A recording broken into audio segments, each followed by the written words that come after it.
What is going on, everybody? How are you all doing out there? I hope this video is finding you well. Welcome back to Get Right On In. My name is Andrew, for those of you who do not know, and today I am joined by Kate from the Literary Apothecary and Julian Tross as we do our next little round of readers versus writers, and we are talking about fantasy standalones today, and I am super excited about all of this. So Kate, would you like to give us a little introduction for who you are and a bit about your channel and stuff? Sure. I am Kate, technically the reader in this series. And I am from, my channel is The Literary Apothecary, and I read a little bit of everything, fantasy, sci-fi, every genre out there, basically, whatever comes across my desk. And I'm very excited for this. Thanks for having me, Andrew. Yes, thank you for being here. This is the first live one that I've done, so I'm so crazy. And Julian, tell us some about you and what you write, please. Yeah, so I'm Julian. I write under the name J.R. Tross. I write a little bit of everything, so it's nice to be here with Kate. I got started with fantasy and then branched out into historical fiction and a little bit of sci-fi. And my latest book, The Rave, is kind of a blend of fantasy, sci-fi, and urban fantasy, and various genres. So I'm also very happy to be here. Thank you for having me.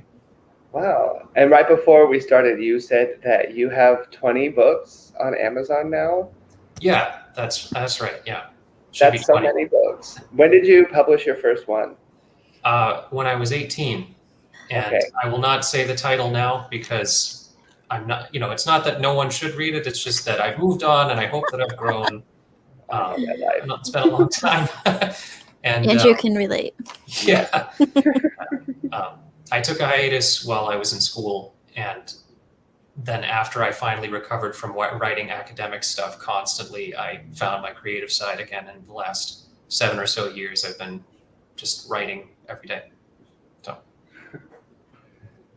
Mezami super fan in the house.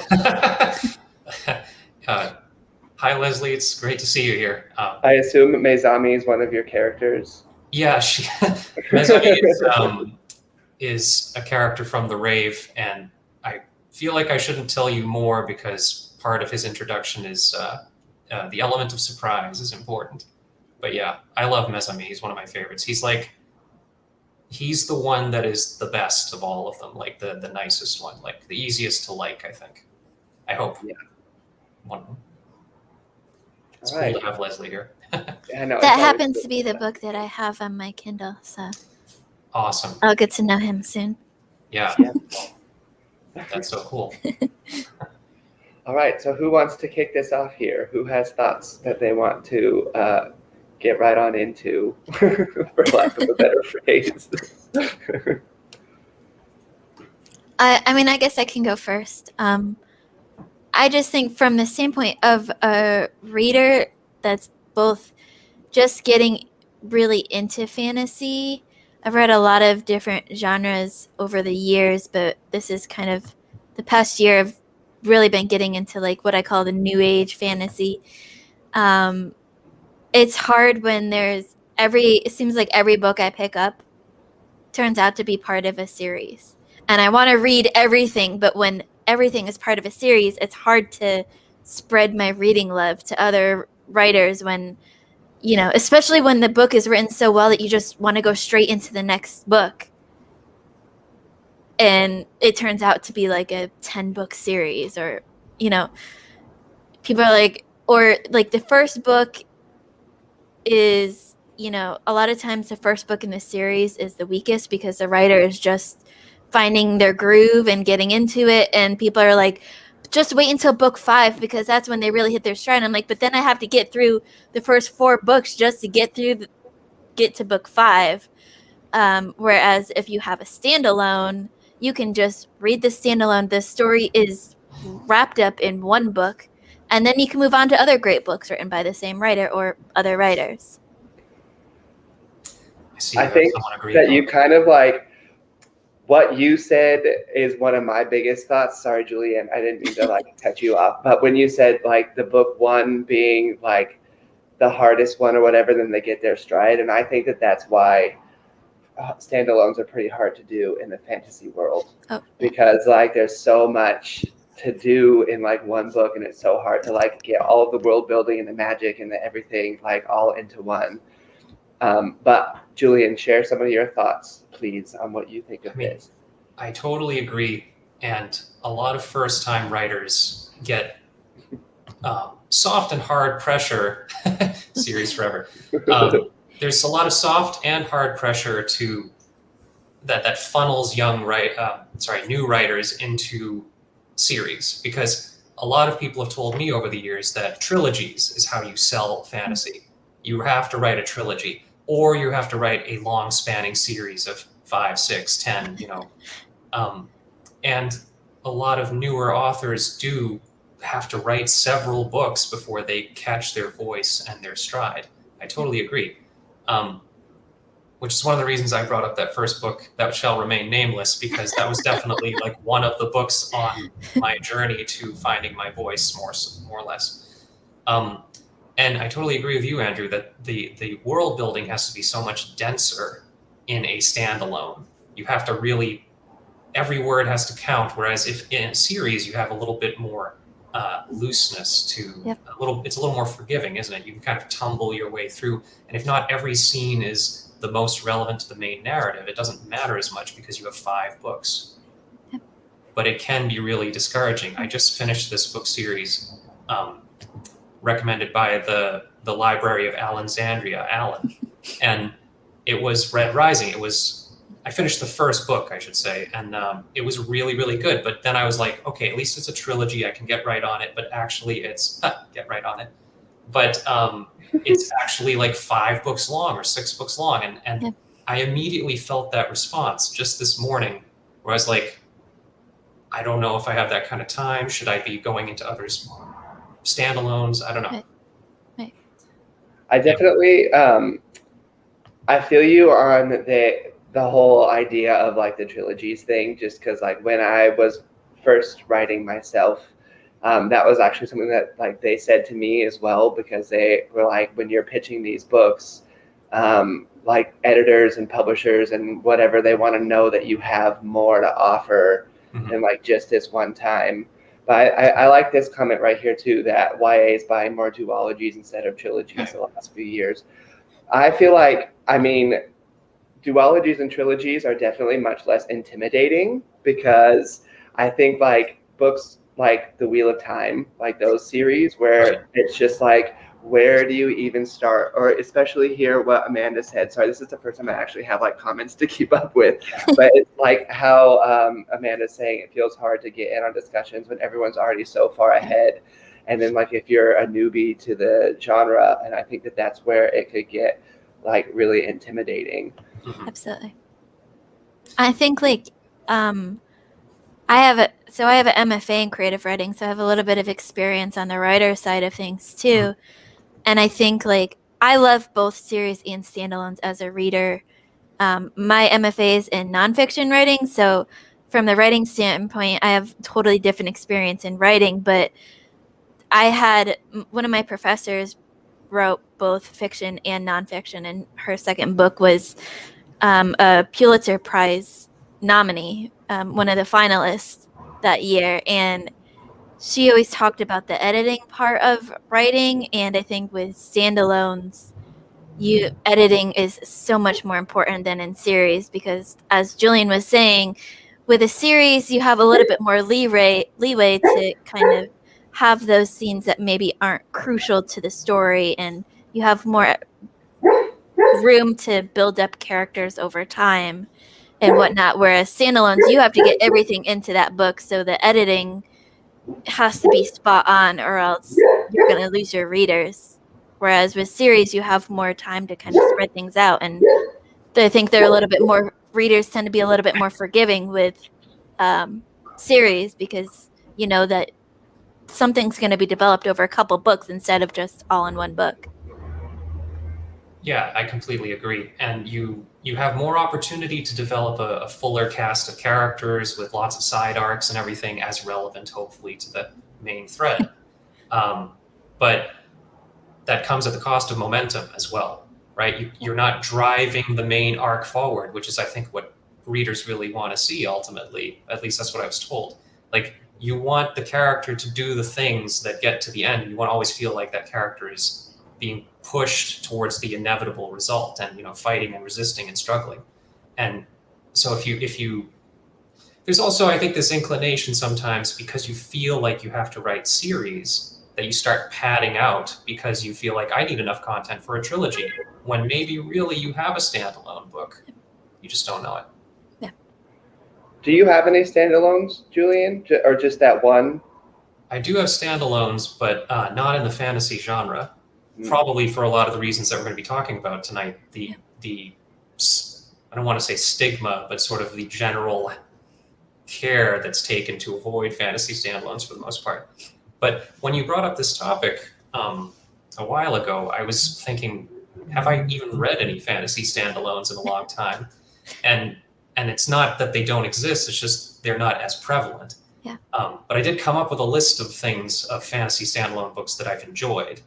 And right now I'm reading the Sword of Kaigen. And that, I think, fits the mold, because even though it's in this greater universe, it's still a self-contained story. Yep. Right.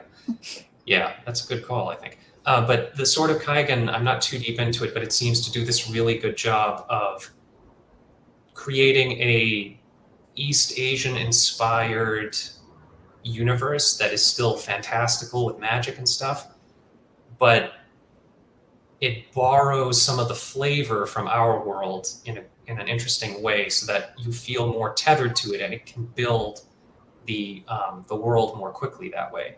Sort of like it's almost like an alternate universe, I feel. Yeah. So, or maybe that's what it is. I really haven't gotten that far yet, but whatever it's doing, it's working, and I think it's because it's borrowing heavily from our world. So that's one way to bridge that gap, maybe. That's a book that often comes up when we have conversations about standalones. Mm-hmm. That works well. I think, like we've talked about, it's really hard to make a standalone work well, especially in the fantasy world, but it's not impossible to do. And that's one that always comes up when we talk about good standalones. Yeah, for a good reason, I think. So far, the writing style is really good, and it has this humanity to it. Like, it's a slow build, but they give you just enough hint that the fantastical is in there and that it's coming. Sorry, I don't know why I said they. M.L. Wang, the author, I should specify. But yeah, I have a bunch of books that I did a little bit of homework beforehand, just because I was like, what books could I talk about and bring up as good examples or not so good? So one that I wanted to throw out there, I don't know if anyone's read, but I will maintain that it's fantasy because it has to do with hell. And in fact, that's what it's called. It has to do with Dante Alighieri's Inferno. But it's like, it's written by Robert Olin Butler, and it borrows heavily from a really like seminal work of historical import. And I think that in that way, it's kind of related to what I was saying about Sword of Kaigen, because it takes and borrows and steals from what we've already built up in our heads if you've read that book or have been subjected to it in school, as the case may be. And then kind of parodies and twists on its head and changes things and creates absurd or bizarre situations. So that can be another thing. Like, if you have a fantasy based in history and culture in our own world, you can have a lot of the legwork done for you. Yeah, I see the standalones that I've seen a lot recently are kind of like the Greek mythology retellings. I don't know if those technically are fantasy or their own kind of genre, but I see a lot of those working as standalones because they take, one mythology retelling and tell it in one book, or several in one book. And then the other side of the aspect is some books are part of series, but feel like that after book one, we don't really need the rest of the series. Yeah. Or like, I recently read The Library of the Unwritten by AJ Hackwith. And then talking to some of my friends on Discord, they had read book 2 that comes after that. And they're like, yeah, just leave this as a standalone. Just ignore the rest of the books because they're totally different than book 1 and it feels like a whole different series. Not a strong endorsement of the rest of the series, I guess. I didn't go on because I'm like, I loved book 1. It was 5 stars for me. It was fantastic. It was great because part of the idea of that book was that the books in it's essentially like the library in hell, where all of the stories that haven't been published or finished being written go to kind of remain and be in the house of. And during this story, different characters from these unwritten stories essentially come to life to defend the library. And it was really fun and it was really great. And I gave it 5 stars.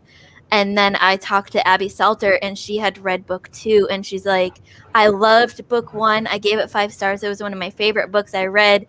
And then I read book 2 and it was totally different than book 1 and not worth it at all. Mm. I mean, I heard her say a lot of good stuff about the Library of Unwritten. Yeah, it was a fantastic book. It had a lot of good characters, a good story, good pacing. Everything was great. And then she said, like, book 2 just was like a totally different series, it felt like. That's such a shame. I mean, I've heard the same thing said about Dune, right?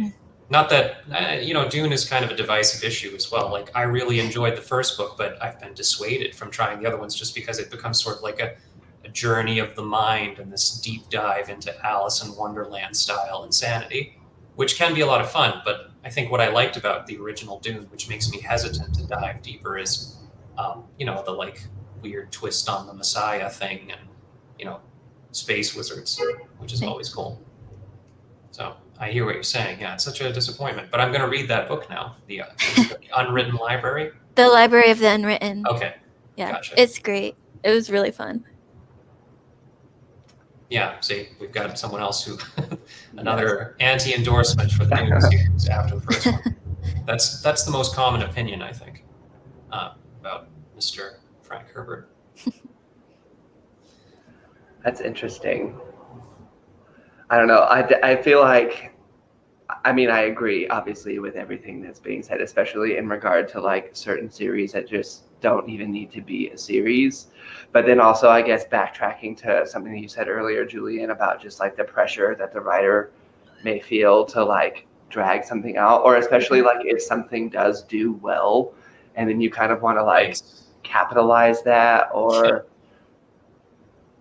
I think Leslie's a huge fan of the whole series of Dune, though, isn't she? She's a big Dune fan. I'm intimidated to even start that. I'll be reading it this fall. Oh, yeah? Yeah. Yep. Well, I'd love to hear both of your opinions on the first one. I thought it was really, really cool. As a kid, I really enjoyed the movie adaptation, so I'm excited about the new movie. But like the book is a whole other thing. Yeah. There's a lot of internal. It's surprising how well it comes across for being a book that takes mostly place inside the head of the protagonist. Like that doesn't often work.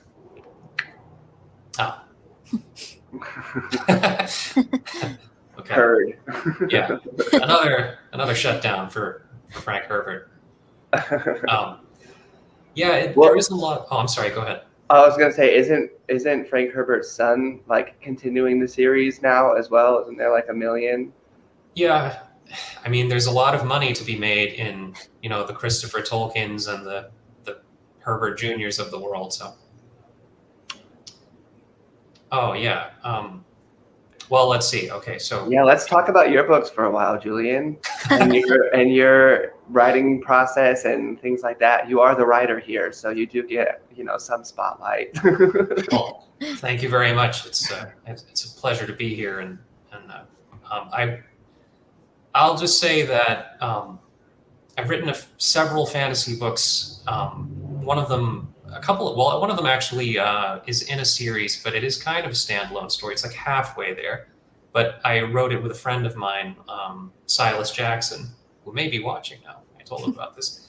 And we've been friends forever, and we've written a lot of books together, fantasy and otherwise. And this book is called Lygia/Brint, and it's so called because it's the account of the same story from two different points of view. One of them human and one of them an elf. So that's one. I took a long stint away from fantasy for the most part, and The Rave is sort of my comeback after several years to the fantasy genre, which is the genre that got me into reading in the first place, it must be said. Like, the thing that in a lot of ways saved 9-year-old Julian way back when was having a different world to leap into, you know. And I liked series a lot at the time then too, because I was like, oh cool, my aunt got me like the 10-book series of whatever, or the 6-book Dark is Rising series, or Wizard of Earthsea by Ursula Le Guin. I love just jumping into those worlds. And I think maybe that's also part of the appeal of fantasy, right? Fantasy series. The idea that you can just get lost. If you find that world that you love, you could read it for months or years. Yeah, absolutely. Mm-hmm. Yeah. I was going to ask you as well, it doesn't necessarily have to do with like fantasy standalones, but what's it like writing a book with somebody else? Because I have a hard enough time as it is just trying to juggle my own thoughts. And like, I've always wondered that with, any writer who can like actually team up and produce a full book with somebody else. It takes the right partner, I will say. Silas and I are simpatico. We understand each other. And our foci are different. We each have our strengths. And I think when you combine us, it becomes sort of the best of both. Because we always yes and each other, but we have this sort of intuitive understanding of where the other one wants to go, and we just kind of like push each other towards that direction. So it's this very positive, encouraging, and useful process that we go through. Some of the books we've written, though, we help push each other towards absolute extremes.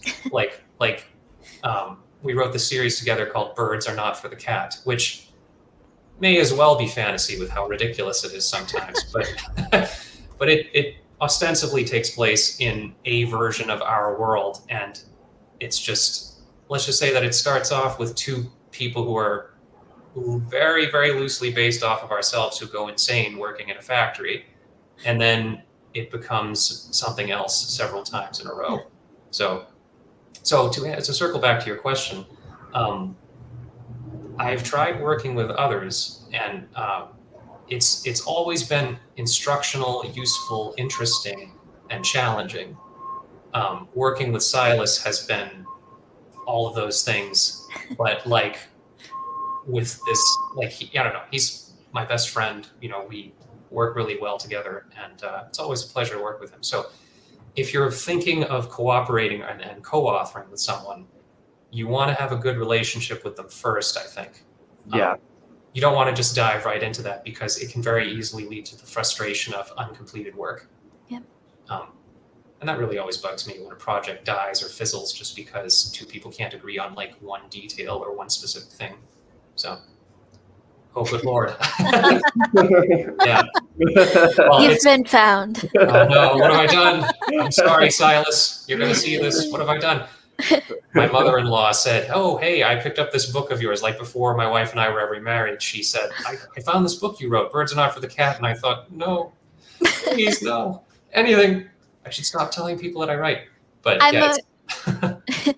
I'm always impressed when I'm reading a book and I find out it was 2 or more people have written it. It just like the most recent one, and Leslie will love this because I know she loves the book too, is The Mask of Mirrors by M.A. Carrick, which as we were reading it together with a bunch of friends, we found out that it's a duo writing it, and it just was so seamless. I had no idea it was written by 2 people. Like some books you can tell are written by more than one person because you can see like kind of the divisions in the writing. Mm-hmm. But this book is actually part of a series. brand new. The book 2 is coming out later this year, but it's absolutely fantastic. One of my favorite books I read this year, but it was so seamless. You couldn't tell. We were like, I wonder who took like what duties and how they, did this together and divvied it up, because it was so seamless. It felt like it was just one person. Yes, the Rick and the Rose series. Yeah. It just felt like it was Nice. just one person writing it. I had no idea until like we looked it up that it was 2 different people writing it together. This is for you, Julian. Why do you use your initials? I haven't thought about that in a long time. I have to dredge my 20-year-old self's opinions up. I think I thought it sounded more authorial, and if I'm being perfectly honest, I'll expose myself here and just say that JRT is a lot like JRRT. Yeah. So Mr. Tolkien, for better or worse, well, not worse, I'm sorry, for just for the sake of it, he is the grandfather of modern fantasy, right? So I think I was like, yeah, that sounds good. Julian is a good name, but J.R. Traas, I've got like this TRAAS weird name, and so the first part should be simple. I don't know. I think that Choosing was your author name is hard. Like, obviously, Yeah. like you have your name. I've gone through the same thing. Like, should I be Andrew Stillman? Should I be Andrew J. Stillman? Should I be AJ Stillman? Like, right. I've been around. I've gone with the Andrew J. Obviously, people know that, but I understand the struggle. What made you go for, what made you go for Andrew J? That's a good one. I like it, but like, why that over the others? I just felt, I like my name. I like the name Andrew. So I didn't necessarily want to go with AJ. Yeah. Even though that is technically like my family's nickname for me, that has been my whole life. But then that was also part of the thing. I was like, that's my family's nickname. So like, I can't really, like, I don't want to be going by AJ to like the broad world. It doesn't like bother me if people do, but like if I'm consciously like putting out my name like that. So that was why I at least wanted to keep the Andrew, but I added in the J because I thought Andrew Stillman just sounded too boring. And similar, I guess, to you, I thought the J just added like a little bit of like authorial power to it. It does. Yeah, having the initial in there for whatever reason, J.R.R. Tolkien. It sounds strong, though. Yeah, Andrew absolutely. J. Absolutely. Andrew Joshua, call him AJ. Aw. Yeah. Oh, it's all right, Tara. Hi. Welcome. Welcome. I'm so happy that people come.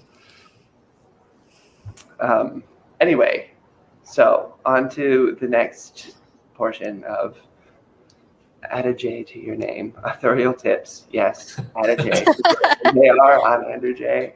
I mean, I do have a character in a book that hasn't seen. You know what? Actually, that is a fantasy standalone that I dropped for a while because it got to be too unwieldy. But there is a character in there who has a J as a middle initial, and one of the things is you'll never learn what that J stands for. It's just there to have that little punctuation point.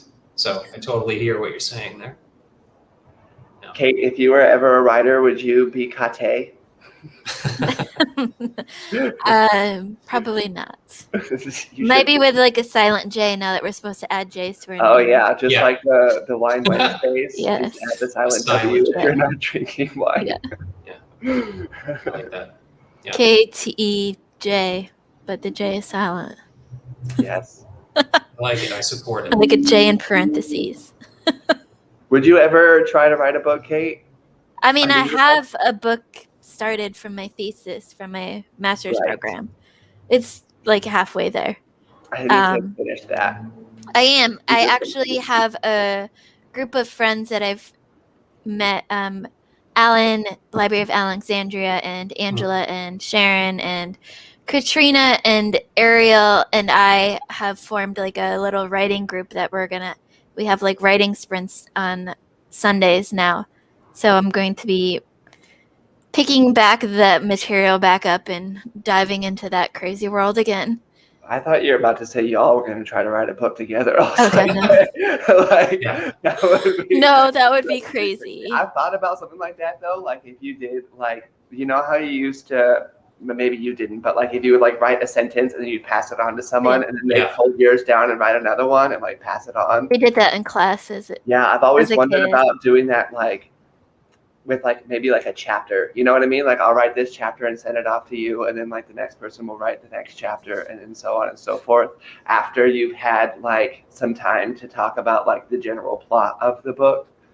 Like I always wondered what mess Dragon Wars. that would. Yeah. Maybe that's how Dragon Wars can be written. Oh my gosh, the Dragon Wars. No, I need all the help with the Dragon Wars.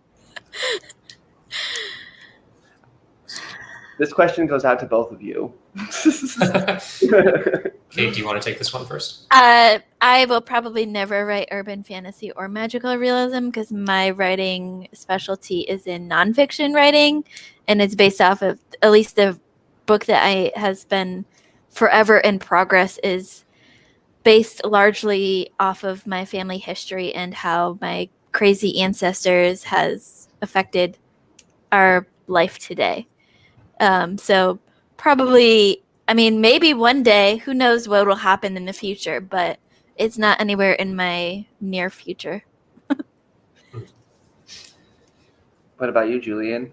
Well, I'd say depending on how loosely you stretch the genre, I probably have written some urban fantasy already. I like high fantasy because I can explore the themes that I want to explore and just step outside of all of the baggage that comes along with our world, right? For good or for ill, right? You can come up with all new social problems and everything that high fantasy has, but I'm sorry about your ancestors. That sounds rough. But yeah, like urban fantasy is really just the insertion of a few key magical elements into, like a city environment, usually in our world, right? And I guess I describe the rave as urban fantasy partially as well because it takes place in an urban environment so much so. So I guess I've heard it both ways.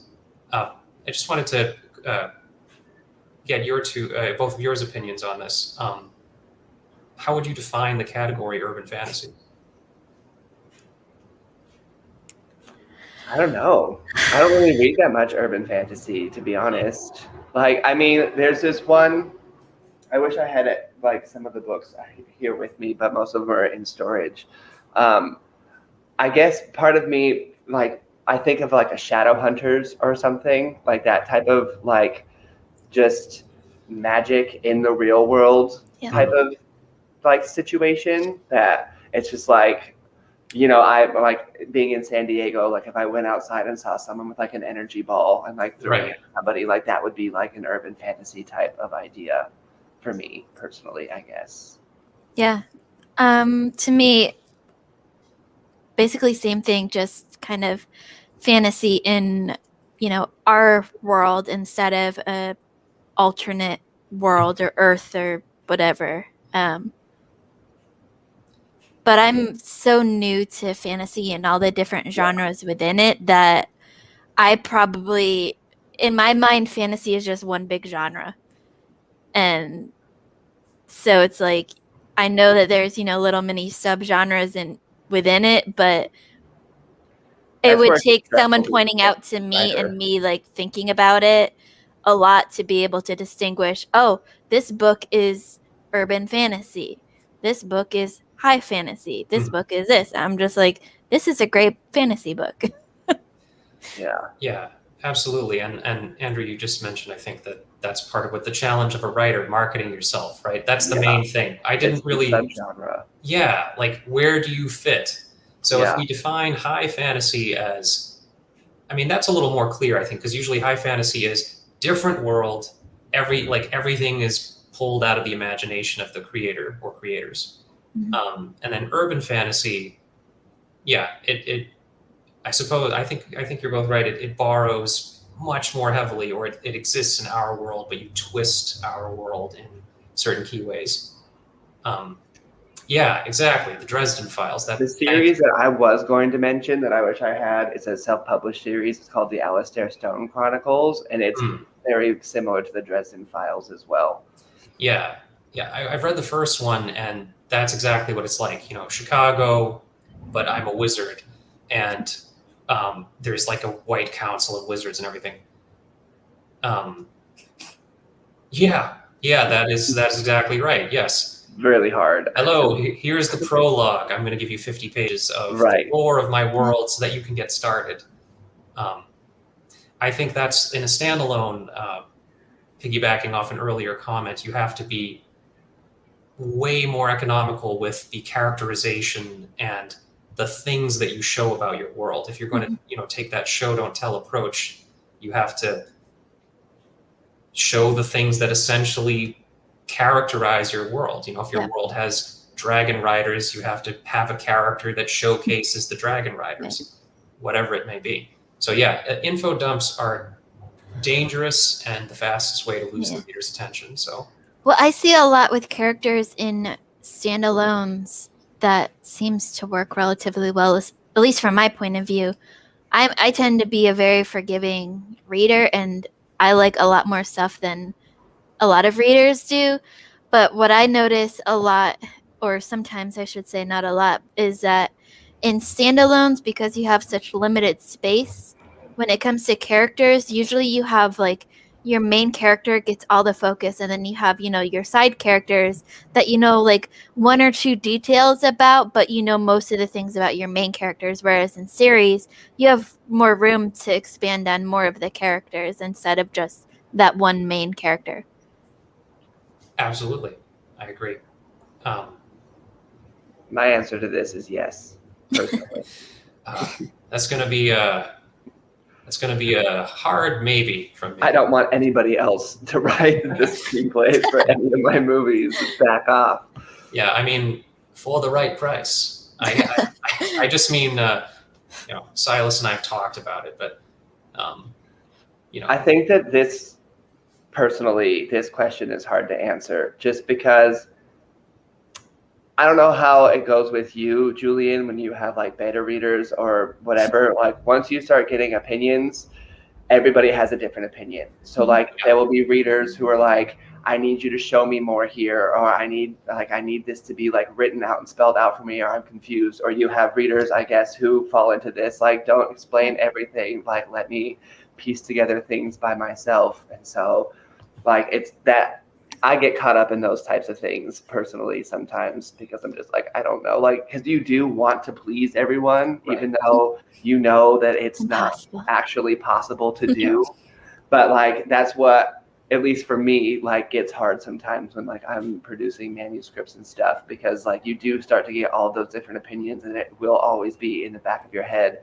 Like someone liked this section, but somebody didn't. So where do I find like that middle ground? Yeah. Having survived many workshop groups over the years, I kid. It was very helpful. All of it was helpful, right? Even the commentary that was like hard or hitting or whatever, it's all useful. So you have to take what is useful to you. You have to decide, okay, this person, what do they like? Why do they like that? Maybe you might weight the opinions of someone who loves fantasy more than the opinions of someone who's in the group or whatever, who's just not that into it. And I guess if you select your beta readers, you might want to say, well, is this just a personal preference? Or is this an actual technical issue with my work? Yeah. So it is a balancing act constantly. And you have to. Good. I was going to say, from the reader's perspective, I think it varies from book to book. Some books work well on just letting the reader gather the story through context, and some books need to be explained a little bit more explicitly. And I think it depends on also, there's the idea between, the soft magic system versus something like, Brandon Sanderson's magic system, where it's explained explicitly how things work in the world. So I think some books work better where you can just go along and learn things with the characters and be able to know what's going on. And some books don't work that well. And I think that's part of partly the story and the characters themselves, and partly the writer being able to, you know, write a book well where you don't have to explain every single thing happening and your writers can pick it up. And also partly, you know, the reader. Some readers have a lot of experience in reading different genres and reading different ways of writing, so they can pick up on more things, whereas some need that explained to them over and over. So it's, you know, a kind of a three-sided teeter-totter. Yeah. In the end, I think it really does boil down to how well does your style mesh with the reader, and you're not going to please everybody, like you said, Andrew. It's just not going to happen. So yeah, I mean, you can pull a lot of weight. Like I go as far with making my readers make inferences based on like what are my characters doing and saying, and then I'm going to leave it up to the reader to decide what does it mean. You know, every now and then, if it's really important, I might explicitly state it. But for the most part, character does the thing in response to a situation, and then the reader gets to decide how that characterizes. Yeah. Yeah. Some of it can even boil down to like a plot-driven versus a character-driven type of novel as well. But I agree just with like with this comment from Amanda earlier about like, does your character know everything? Point of view. Also I would agree then with Urza's comment here about like if a character is explaining like everyday things, do you know what I mean? Right. Yeah. Yeah. In this world, you should know that we say this thing when we say hello in the morning. Yeah, that gets a little obnoxious, I think, or it can be. So the deft solution would be to suggest it, right? Like if the character says the thing and then the response seems natural, and like you as a reader, you know the context. Basically, did you describe your scene so that the reader can picture what's happening? In that case, they can most often get the context out of the situation. Yeah. There's also, you know, explaining things through exposition versus dialogue.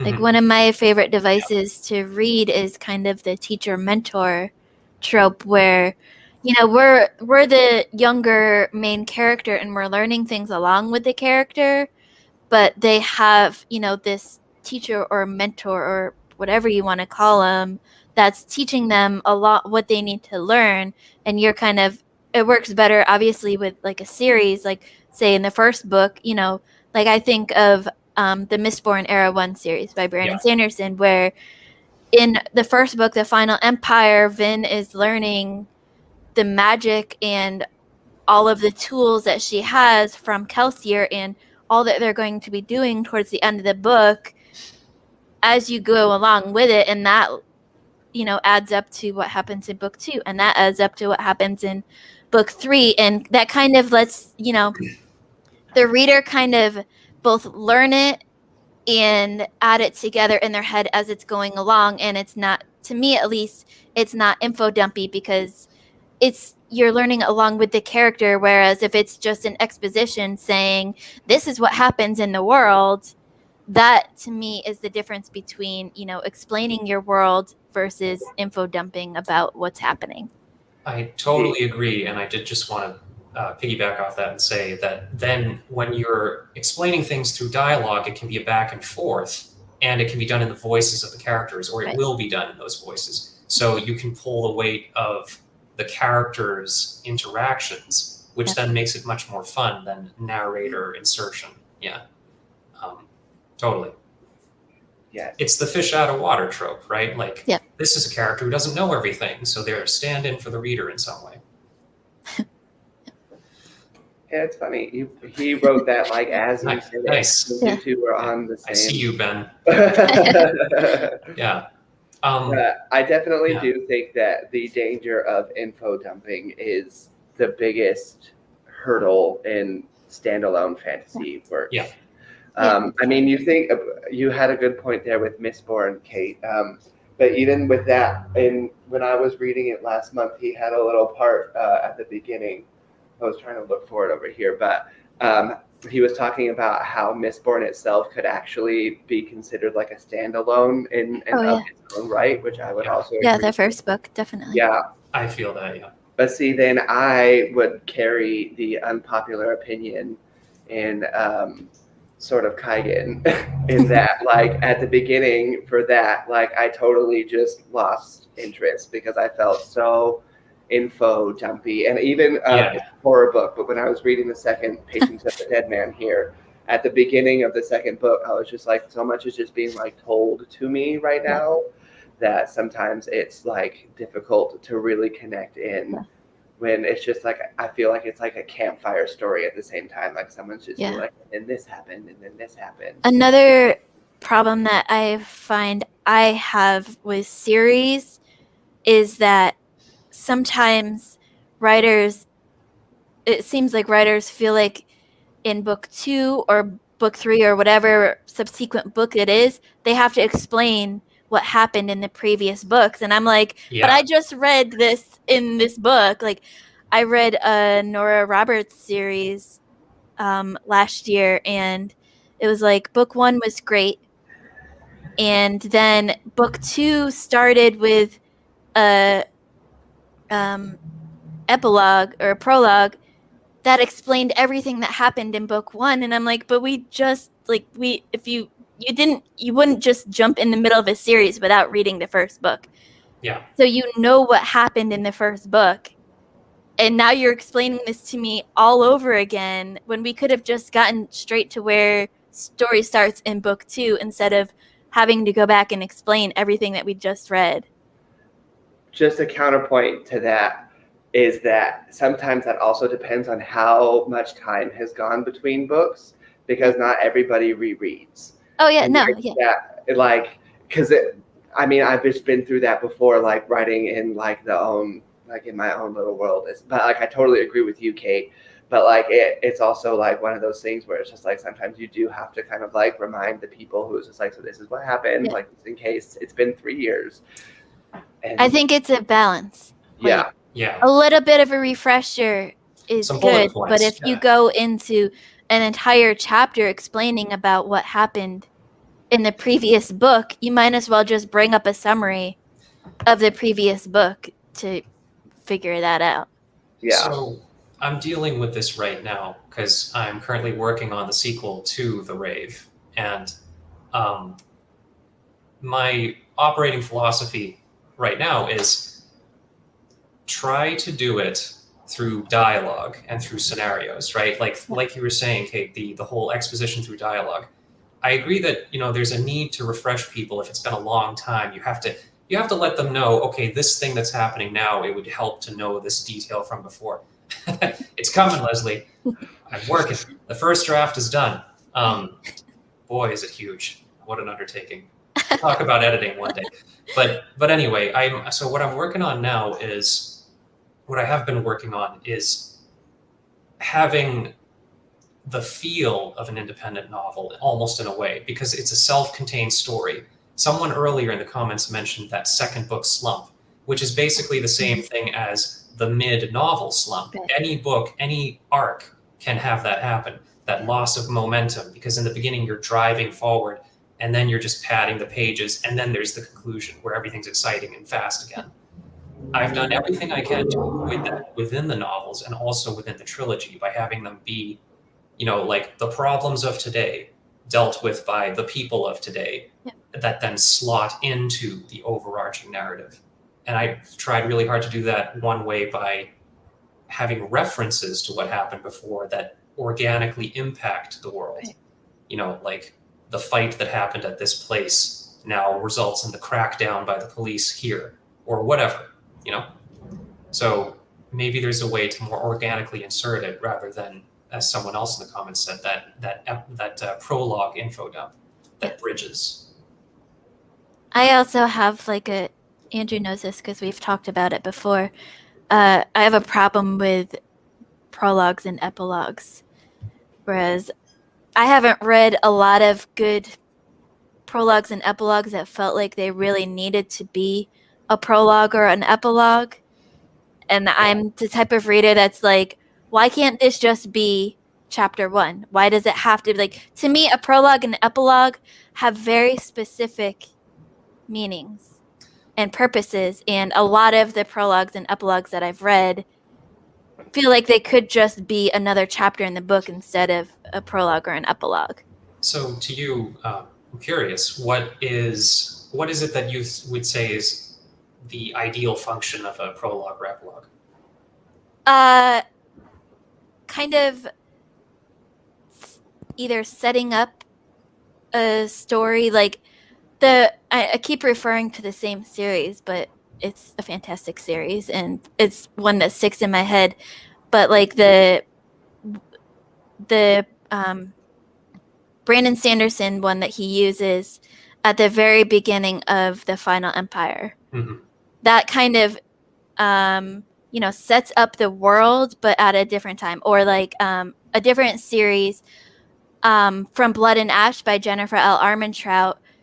Her very first chapter that we get before the book starts is in a totally different time, but it sets up that world and the magic and the legends that we then go into in the main part of the book. And to me, that's kind of like, it's supposed to set up the story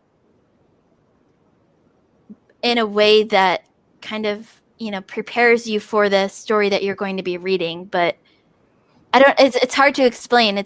For me, it's more like a feeling type of thing. Okay. Yeah. So let's see. Triggering event. I have more problems when it's like the middle of a series and you're still having prologues and epilogues in each book. And I'm like, what's the point of having a prologue in book 3 or even book 2? Yeah. Like, throw me into the story, right? Especially unless it's like, several years in the future from book 1, then that's a chance to set up like this is 20 years ahead from where we last left off, that kind of thing. But if you're following it straight from the last, day 1 into day 20, and then you pick up on day 21 in book 2, why do we need this extra material in here? Why can't we just go straight into the story? Yeah, I feel the best prologues I've ever read are the ones that people in the comments are saying similar things. So just that they jump way into the past, or they give you a character you're not going to see again, but that it just gives you that critical point of view, or it kicks you right into the action when you know you're going to have a sort of Kaigen-esque build afterwards, right? Like maybe you have like a magic duel at the beginning that's highly pertinent to the thread of the story, the main arc. You just don't know how yet. And then suddenly you sort of do that flashback in time to how did we get there kind of thing. There are lots of good ways to do it, but I agree. It has to have some kind of flash or bang or other onomatopoeia that I could use to describe. Yeah. Yeah. For me, I have more of a problem with the epilogues at the end. Like, why couldn't we just finish it up? Why do we have to have this extra chapter at the end of everything? And you couldn't just finish it up in the last chapter. Like, why call it the last chapter if we then have another chapter after that? Yeah. Unless, of course, like the prologue, it, takes place, even though it was a horrible epilogue and it should not exist, like at least, the epilogue in Harry Potter and Deathly Hallows showed us, in the future, everything is good now. And that was kind of J.K. Rowling's way of saying goodbye to the Harry Potter world. I mean, she said it in interviews herself. What happens in there is still weird to me, but at least it served kind of the purpose that I see as epilogue serving. And it's interesting that you say that too, just because the first chapter in Sorcerer's Stone could probably also have been a prologue, but it wasn't written that way at all. Because it was, 11 years, like, I would you know agree. what I mean? Yeah, you're right. Yeah, definitely. We do jump real fast, or real far forward into time. And yeah, honestly, we can disagree about particulars with it for sure. But the epilogue in the Harry Potter series felt in some ways necessary, or useful at least, because it's like 7 huge books. Right. And, a lot of people I know, including myself, grew up with them. So you're like, just give us one little vignette. Just let me know that it's going to be all right after all the stuff you put me through. For me, it was more, I wanted to see what happened right after the war at Hogwarts, instead of like, jumping 10 years or however many years it was into the future. I wanted to see, how does the castle rebuild itself? How do you come together after all of this? What happens after this? Who's the Instead government? of right? What happens after such a crazy thing like this happens? Instead of oh, and now we're way into the future with all the characters all grown up and married with their own kids going off to Hogwarts. Yeah. Reset time, mega happy ending, minus all the deaths, of course. But yeah, no, I agree. I think a little bit more there would have been, a little bit more closure could have been good for sure. She says closure as you write that out. How do I keep doing this? You're connecting there's a lag people too. watching here. Yeah, that's true. I swear I wasn't fed these comments before. I'm not a time traveler. So how do you make that satisfying arc happen in a standalone, right? That's really the issue here. I think more people would do standalones and more readers would buy standalones if there was this perception that the arc could be as satisfying as a long spanning series. I don't know what you think about that. I think of it, so people ask me a lot about movies, have you seen this movie, that whatever, and I don't watch a lot of movies because I watch a lot of TV shows, because I think of movies as a standalone. And I think of TV shows as a series, you know what I mean? And so I have a harder time connecting with everything in a movie than I would in a TV show. So it's the same kind of thing. Ultimately, it's just so much easier to connect to things over time than it is. And so, you know what I mean? I don't know how to fix it. Yeah, I will say in my own personal experience, it's easier to hold my attention with a TV show. Yeah. I watch a lot of stuff I wouldn't tolerate in a movie in TV shows, which isn't to say it's bad. It's just the pacing is slower. Yeah. You get that mini narrative arc in a well-written TV show, but then with a lot of side plot of character, like you were saying earlier, Kate, this is a good analogy, I think, because the TV show is a lot like a series of books. You just have all this time to really shine a light on all these interesting characters. And in a movie, you have to be main character, couple of side points directly related to the main thread, just like Kate said. So, but a good movie can still do the trick, right? We remember the really good movies that we've seen. And I will say that no TV show for me has been as formative as the best movies I've seen. I think just because they're so compact in what they deliver. You get ideally that whole arc in an hour and a half or 2 hours, which is impressive, really. Yeah. I did want to bring up a couple of what I think are really solid, excellent time-spanning standalone books. The first one I wanted to mention was Princess Bride. Have either of you read that? Yes. Andrew Okay. has. I did, yes. What are your thoughts? I'll send you the video later. Okay. I did not like the book that much. I love the movie, but the book was hard for me to read. It starts off really good, and it just goes really downhill later on. There are a lot of cool details in that book that I think still make it successful in that it tells an arc. But yeah, there was so much unnecessary stuff in there. And I don't know, especially everything for the Buttercup's baby section. Yeah, I hated that. Oh my God. I hated every second I read of that. And it was 80 pages. And I was just oh my gosh, the story, talk about an unnecessary epilogue. I could go off right now. Yeah, not just unnecessary, but that epilogue robs you of a lot of, I think, the enjoyment that you could have. I don't know. In my opinion, it was hey, all this fun, beautiful, funny stuff that I gave you, I'm just going to stab you through the heart while you hold that in your arms. And I don't know, maybe I'm shanking Goldman a little too fiercely here. I just think it's interesting because he wrote both. He wrote the book and the screenplay, and it was all of his little interjections in the book just got really, really overdone by the end of it all. It was cute at first, but I'm over it. So I agree with you. I will say, though, that there are some parts that to me save that book and make it shine, that make it a good standalone, even if, like, I definitely agree there are parts of it that are ridiculous and not in like the good way. But the whole Inigo Montoya sequence I thought was Yes. really cool No, because yes, you that, do not yes. get as much of that in the movie. No, yeah, He's that great in the movie. definitely Yeah. 100% is like the best part of that book. All that backstory, all of that, everything was so good. It's Like a that, story within a so good. story. Like, give me that guy's book, right? Give me Yeah, that kid's story. yeah. Um, so that was pretty cool. And I will say that I missed the Zoo of Death in the movie. Like, the Zoo of Death was a fun addition in the book, in my opinion. Yes, Um, but okay, so The Princess Bride at least is a standalone, and it it is. competently delivers on this narrative arc. Even though I think we agree it like not only drops the ball but like explodes the ball with dynamite at the end. Um, depending on your point of view, but I think Kate knows my favorite fantasy standalone book. Oh gosh.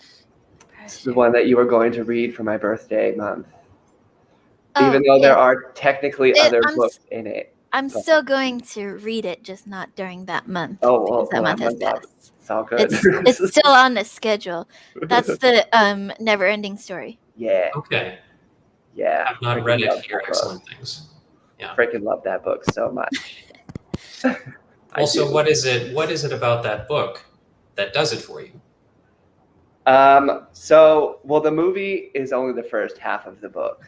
Oh, And okay. so, like, the second half of the book just adds so much to what's going on. But it's just so much more detailed, and like, there's just so much. There's so much more in that book than there was in the movie, and it's just like the depiction of like Atreyu in and of himself as a character representing a character-driven novel, while we examine the importance of the reader like being present in the book, like the importance of the imagination. And like one of the things like it's like they talk about, like, so if you see this book right now, like you see that there's a cover, you see that there's pages, you know that there's stuff going on, but unless you actually like open it up and like read it, then everything in here doesn't even exist. And so like that's the whole idea of like the nothing, because it's just like unless you actually like get involved in the story and like actually read the text and the words, like it doesn't even exist. And it goes so much more into all of that. So it's just so good. He also has a video on that too. I do. I have some watching lined up then. That sounds really interesting. Yeah, so there's layers and layers of depth to it that can't be brought across in a film the same way. And do you feel like that would be cheapened if it was extended? I think that no, but the thing is like, because the movies made the second movie, but the second movie had nothing to do with the second half of the book, like was kind of frustrating as well. But I think that I guess I actually just submitted this analysis for a job. So like I literally we went through all of this the other day. But like the movie is geared obviously toward like children, right? But the book is geared more toward like adults. Like even though it's written like there's children that are the main characters, like Bastian and Atreyu and all of that, it's more geared toward the importance of like never forgetting that imagination, never forgetting like what it's like to have that kind of like childlike wonder with things. And so I don't know like what else they necessarily could have done with the movie, because like I don't think that it would have worked as well being marketed toward adults. But like if they had tried to do all of that, then I don't think any of the children would not like they would not have cared at all. And so if you took the never-ending story and chopped it up into pieces, you would also lose a little bit of that. I mean, it wouldn't be as cohesive, maybe, right? Right. You wouldn't get that same start to finish. Here's the idea that I'm trying to communicate.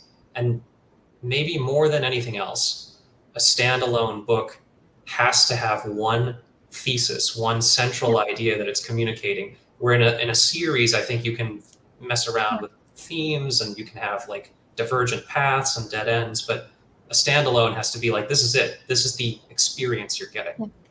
Yeah. Now, here's a totally different idea. When I think of standalones, a lot of what I think of, because of my experience in reading, is, the classics. And when a lot of the classics were written, like, say, Charles Darwin, they were originally written as serials where they would publish parts of the book at one time, kind of like magazine articles, and the readers would get, basically like one chapter each week until the final book was published. Now we have the book as a whole, but that's like a totally different side of series as what we have now. Now we have series as book 1, book 2, book 3. Back then their series were serials where they had chapter 1, chapter 2, and you had to wait for the next week for the next chapter to come out. Yeah, that's an excellent point. And I guess it was, because there were maybe fewer conflicting drains on your time, right? So if reading was a pleasure that you took, you would want more on a regular basis. Yeah, totally. And now we can get anything we want instantly, entertainment wise. Well, and even from the writer's side of things, back then, a lot of writers had writing as their main profession. Right. Whereas now, with the economy and everything, unless you're someone like Brandon Sanderson, you can't afford to have writing as your main profession. You need something else to supplement that. And even he still teaches. Yeah, right. Yeah, right. yeah. A lot of writers still do teach. They are professors or whatever. Or tutors in my case. Tutors, yeah. Yeah. I mean, all of the professors I had in grad school were writers on their own.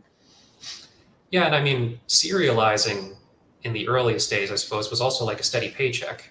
Yeah. And more recently in the past, marketing series was easier for the publishing companies, right? It was like, if the first one worked, you'd sign the author on, like, give me more of those. Almost like, a Hollywood studio would say, okay, you're great news, kid. You've got a deal for 10 movies or whatever, right? Just keep churning them out. Yeah. And not to say that all writing was churned out, but I think you know what I mean. Yeah. Like now with on-demand publishing, you can publish novellas, you can publish short story collections.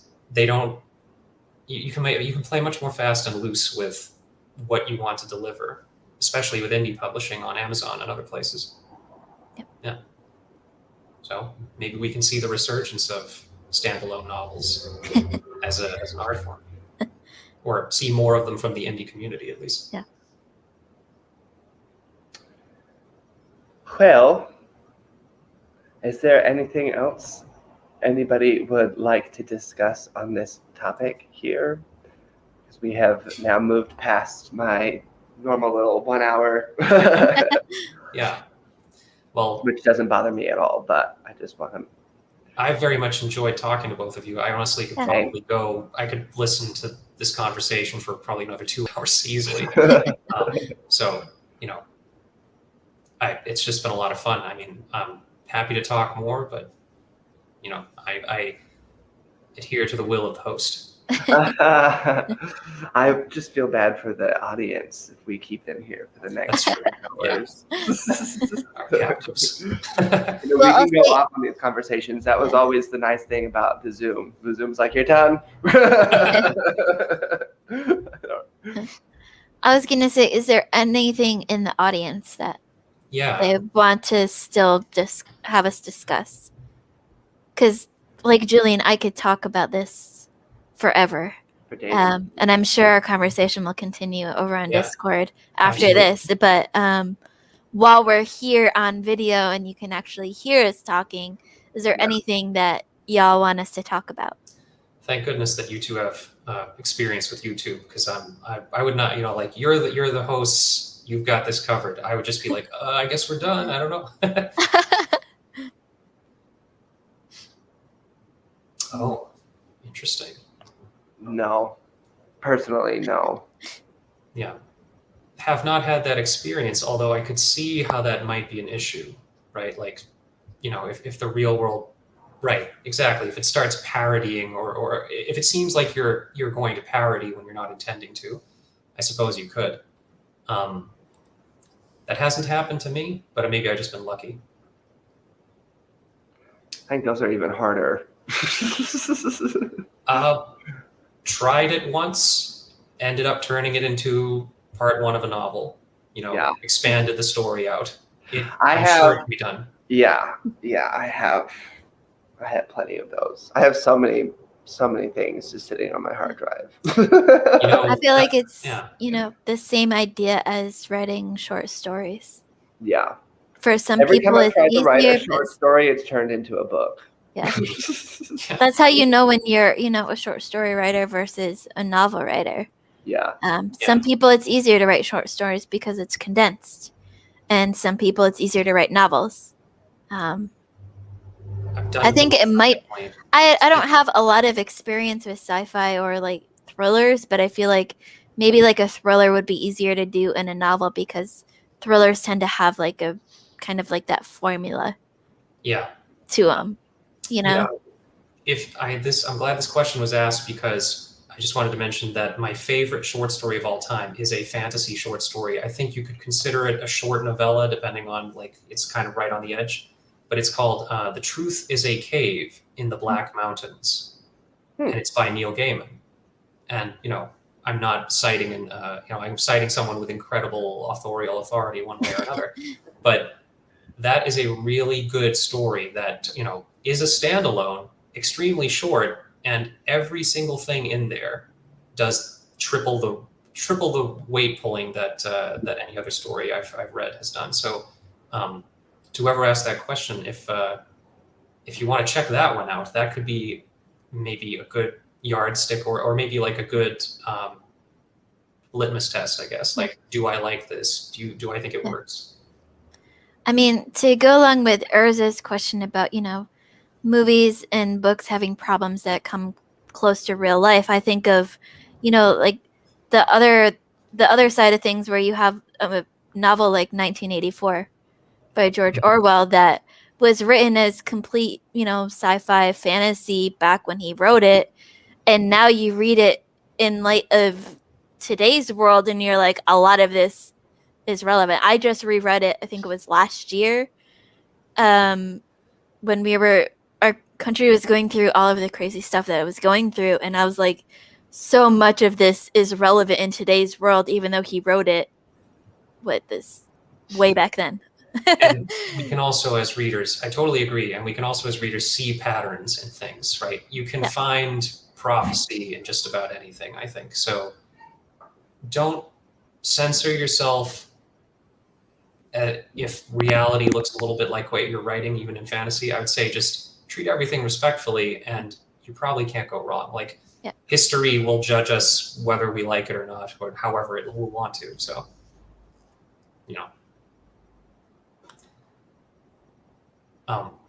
was there another question? I think excellent. They're talking about this is true too. 1984. Yeah. So. I don't know how people write short stories either, Lana. I really don't. I have a particular skill. Yeah, definitely. I took a whole class on it, and I had the great fortune of being taught by Judith Ortiz-Cofer. And if you listen to me talk about writing it, I will mention her once per conversation at least. Yeah.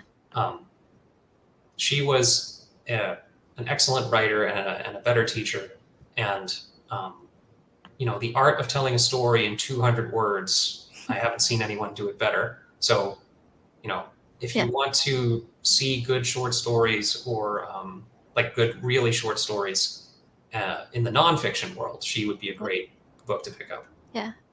So you mentioned nonfiction, and that's where my kind of writing expertise comes in. And in our world, the short story form is the essays. Yeah. Versus, say, a full-on memoir or nonfiction narrative. And my thesis that I wrote for my MFA kind of is borderline in between the middle of an essay and a memoir, where each one of my chapters it kind of functions as both a chapter and a whole memoir, but also can be taken out and read as an essay on its whole. It has kind of that, story wrapped up within itself, but also carries the story forward of the whole entire book. But when people find out that I have, written nonfiction, they ask me about essays and stuff, and I just say, like, essays are the short story form, and nonfiction and memoirs and those full-length books are kind of the novel form in nonfiction. Yeah, I mean, what's the difference really between a literary essay and a short story? I mean, Yep. like, where do you draw that line, And Yep.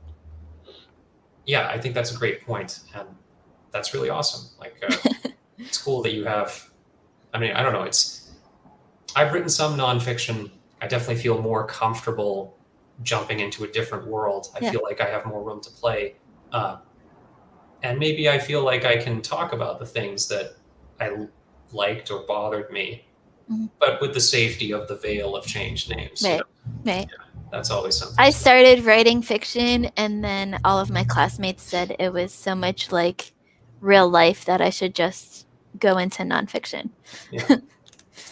Yeah, and I mean, not to be annoyingly cryptic, but another thing that Judith Ortiz Cofer taught me was, what in the end there's the facts, and then there's truth with a capital T, right? So even nonfiction can have that magic to it without the spells. Yeah, totally. I think that's awesome. From the writing side, one of my professors always said the magic in writing comes in the editing and revision. 100%. Yeah. Oh, geez. 90% of writing is editing. I don't care what anyone else tells you. That might be a conservative estimate. Yeah.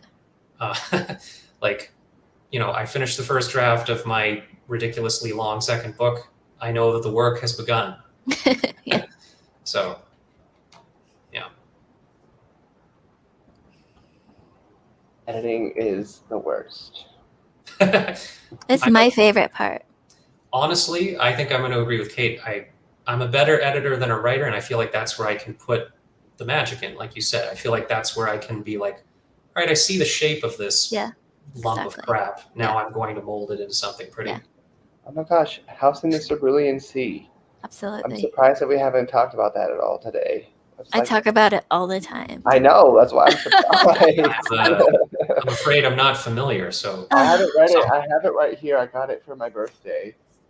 It's a really fantastic, lighthearted book. Oh, okay. A standalone.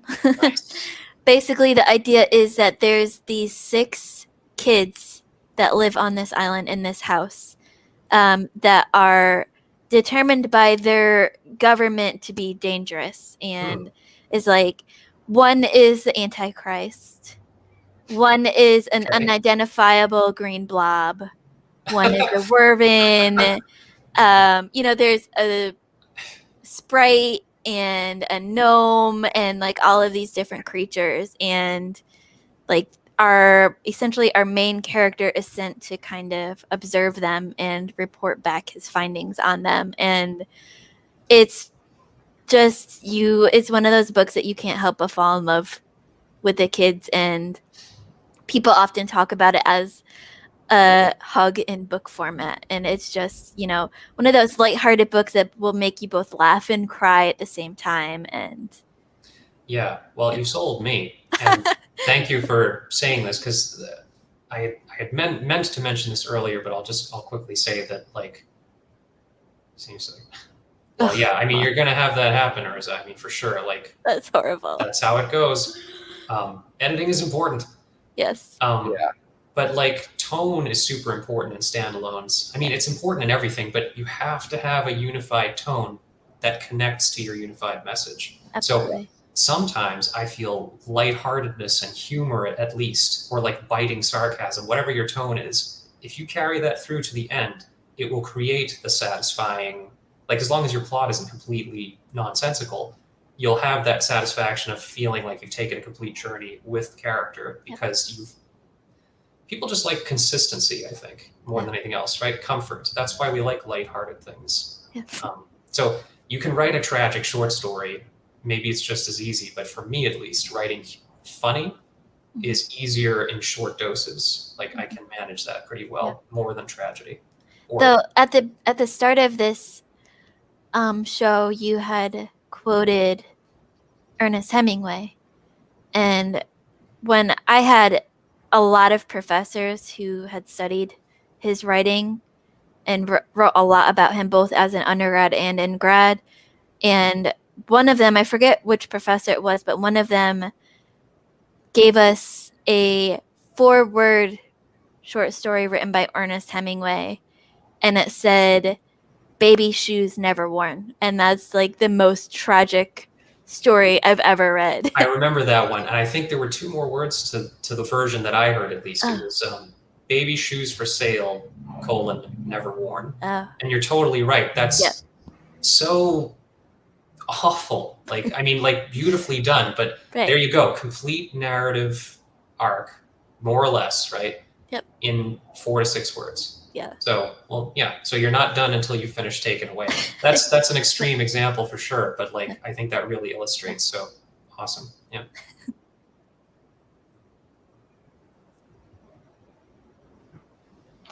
Well.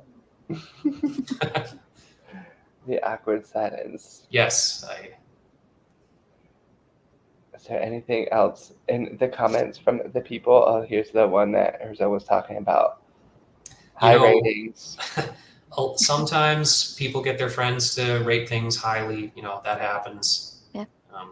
But sometimes people just have, some people are more critical about editing, or the lack thereof than others. And I think that having that lack of professionalism is a big turnoff for me when I read things. So having a well-edited book of any kind.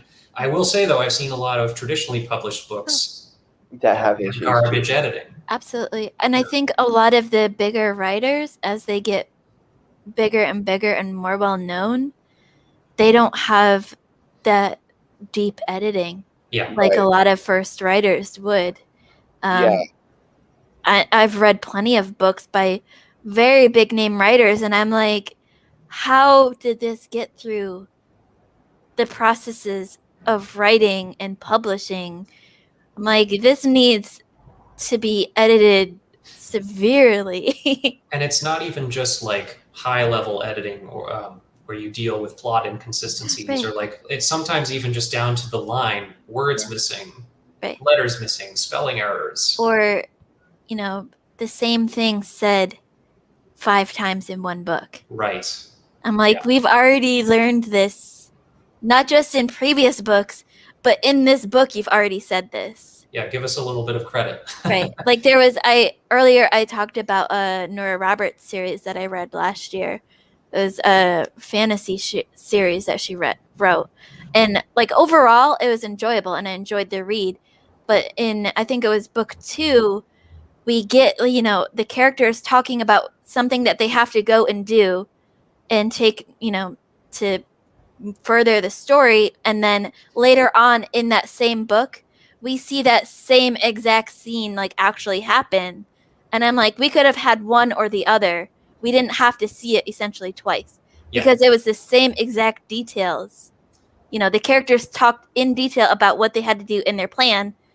And then we saw it come to plan in the exact, it wasn't even like they did it and something changed and something happened. It went to like the exact same details. And I'm like, this is the exact same scene, essentially. Something that you can maybe more easily get away with in a series, but you cannot get away with in a standalone novel. Right. There's not enough time or space. Yeah. But this wasn't a series. Oh, it wasn't? Yeah.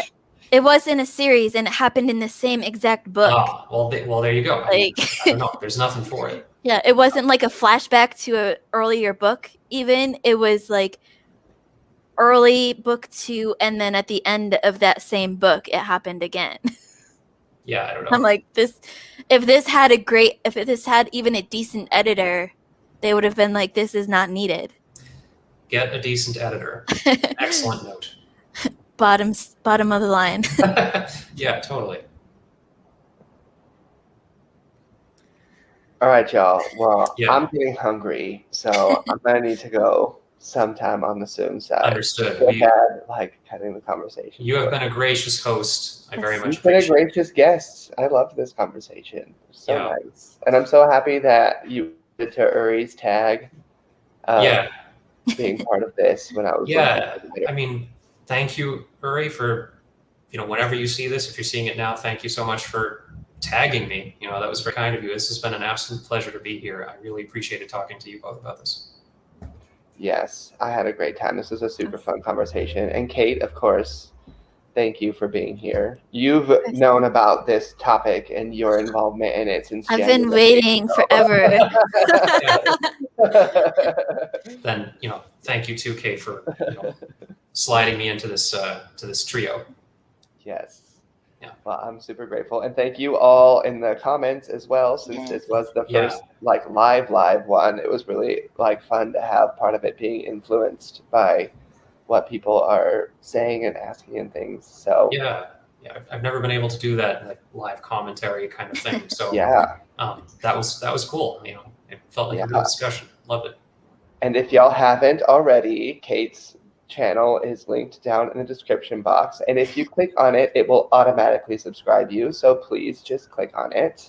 And J.R. Tross's books are also linked down there. I wish I had a way to make them be automatically bought, but it is what it is. It is what it is. I appreciate the plug, the time, the discussion. Of course. Thank you very much. Yeah, this has been great. All right, and I'll talk to y'all later, and thank you all to everyone else. I hope you all have a day just as beautiful as you, and I'll see y'all in the next one. Bye. See you, everybody.